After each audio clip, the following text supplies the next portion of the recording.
us to use this facility to make this announcement. For those of you who aren't aware, I'm Congressman Mike Rogers. I represent the 3rd Congressional District, which is most of the East Alabama, Georgia line, from Tennessee down below Phoenix City over to Montgomery. And had the privilege of living here virtually all my life, and knowing a lot of good people. I was just joking with some of the media people here who have known me since I was on the county commission, and been in the legislature and now in Congress. And Kenny Callahan was one of those cadre of media folks who was around for a long time and knew me and knew this community real well, knew y'all. It meant a lot to all of us. And it was a real tough blow for this community last Christmas season, Thanksgiving season, when Kenny received, and his wife Linda received some really tough news. I know how tough it was because it's the news my mother-in-law received about 12 years ago. And I know what it was for our family when she was diagnosed with pancreatic cancer. But it's a tough blow to get that news. Kenny took it like a champ. I mean, just showed enormous strength and character throughout the process. But as with most people who are diagnosed with pancreatic cancer, it's a grim outlook. In the case of my mother-in-law, it was 60 days from the time she learned she had it till she was gone. It wasn't much more than that for Kenny. I think it was about 10 weeks. Yeah, it was 32 days. 32 days. But I received a call from Kenny, again, holiday season last year at home, and told me, said, you know, hate to tell you, and to show you Kenny's character, I hate to bother you at home. This is where he started the phone conversation, and then told me the news and said, I don't know, if you can help, but I really need to apply for my Social Security disability benefits, and I've been told there's a 5-month waiting period, and I won't be here in 5 months. And frankly, I need the income in the interim because I won't be able to work.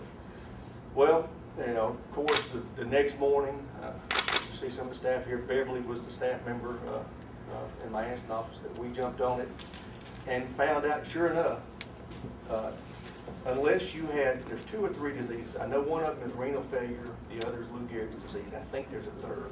But absent those exceptions, if you're diagnosed with a terminal illness, you cannot apply. You cannot even apply for this Social Security disability for 5 months, and Medicare for 24 months.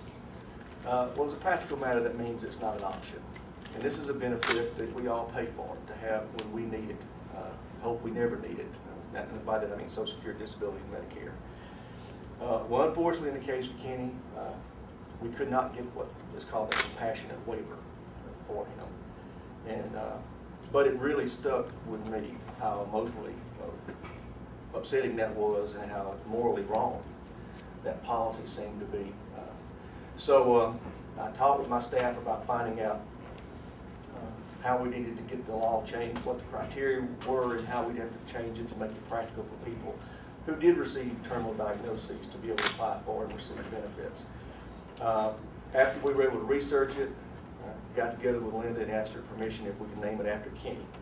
So I'm going to introduce this evening the Kenny Callahan Act, and it will, if we can get it ultimately passed into law and signed by the President, will waive the 5-month criteria on Social Security disability and 24-month criteria on Medicare for those people who are diagnosed with terminal illnesses.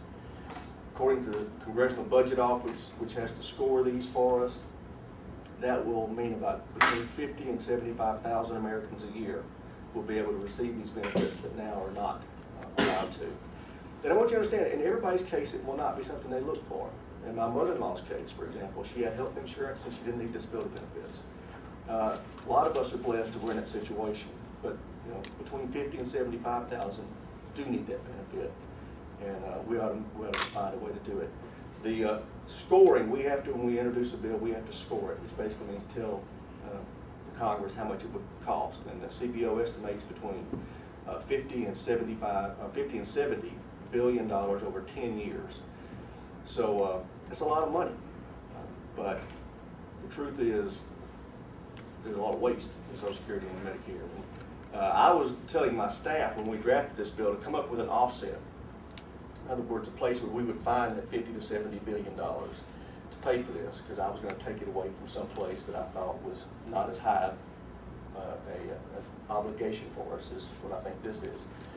Turns out, April 29th, the Senate Finance Committee, a joint study by Senator Grassley and Senator Baucus, Republican ranking member and the Democrat Senator chairman, issued a report where they had found, discovered specifically, and its office, offset according to the Senate Finance Committee, April 29, 2009 reports, description of policy options. The improper payment rate for Medicare in 2008 was $10.4 billion. That's a little over $100 billion over 10 years that would pay for this new policy and leave about 30 to 40 billion left over for whatever else. So rather than pointing to a specific offset, since the Senate has already identified these misappropriated payments in Medicare, and there's going to be that $10 billion a year savings, that's what I want to use to pay for this new policy. And that's what I'm going to be urging my colleagues to do. I've just started shopping the bill last Thursday before I came home, and I have at the present 9 members as co-sponsors, 4 Republicans and 5 Democrats. And I'm going to start working more aggressively when I go back to Washington tonight and try to get as many co-sponsors as I possibly can on this bill. But I think it's the right thing to do. I think if you'll talk with Mr. McCormick and his board members and their counterparts in the healthcare industry, this is a significant cost that we're absorbing now. I mean, the fact is, when these families don't receive these benefits, the community has to absorb that in some other way. When they can't get Medicare, they don't have health insurance, these hospitals and healthcare providers are going to absorb this already. So these are not new costs. These are being taken in, absorbed by the community at present. And it's just not right. You know, we need to do better than this, and we can. So I want to thank you. I'll be happy to take questions. I won't allow Linda to say a few words first. Linda Callahan. I don't really know what else I can say, because I think you said it. It was a bad thing to learn that you're diagnosed with a terminal illness. But if it was not for the help of a lot of good friends, I don't even know if I'd have a home. So this is something that needs to be done. And I thank all of y'all for coming. Your support. And I'll help however I can to get this pushed. I don't know what I need to do, but I will help, because it is something that needs to be done for a lot of people, and it will help a lot of people in my situation the way it was. And I know there's a lot of other people. Every day there's someone diagnosed with a terminal illness, and they are not fortunate enough, like his mother-in-law, to be able to make it, just like me. We had 3 incomes, not just 2. He had a photography business that we also had as another income. He's not here. I don't even have that income anymore. It's just me. So I do think it's a very good thing. And again, I thank y'all for being here. Thank you, Linda. I'll be happy to take any questions if y'all got any, something I may have covered.